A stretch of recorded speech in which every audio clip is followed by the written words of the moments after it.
আজ থেকে বহু শতাব্দী আগে পারস্যের এক ছোট্ট শহরে জন্ম নিয়েছিলেন এমন একজন আল্লাহর বন্ধু, যার নাম শুনলেই মানুষের হৃদয় নরম হয়ে যায়।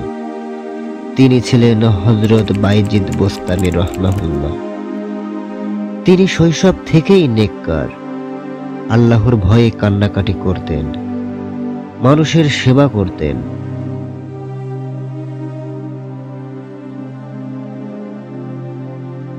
তার দরবারে গরিব, অসহায়, পথহারা সবাই এসে শান্তি পেত।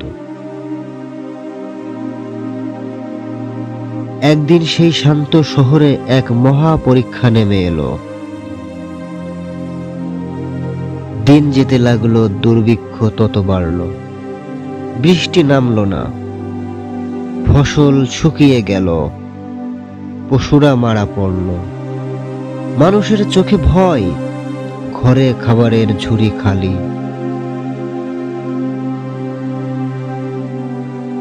মসজিদে লোকেরা এসে বাইজিদ বোস্তামি রাহমাহুল্লাহ এর কাছে সাহায্য চাইছে। এক গরিব বৃদ্ধা বলল, হুজুর, ঘরে 2 দিন ধরে চুলা জ্বলেনি, আল্লাহর কাছে দোয়া করুন।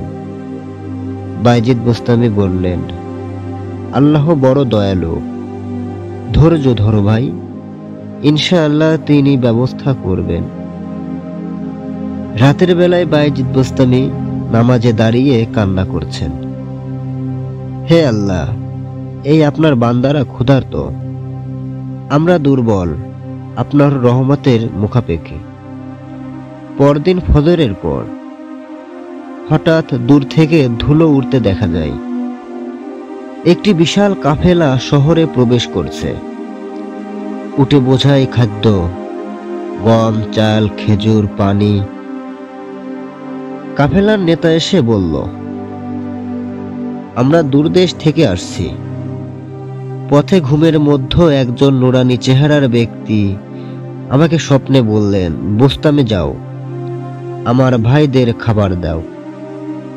আমরা শহরে ঢুকে দেখলাম সেই চেহারা হুবহু আপনার মতো। বাইজিদ বোস্তামি বললেন, ভাই ও বোনেরা, মনে রেখো, এ খাদ্য আমার নয়, আল্লাহর। আমরা শুধু তার আমানত পৌঁছে দিচ্ছি।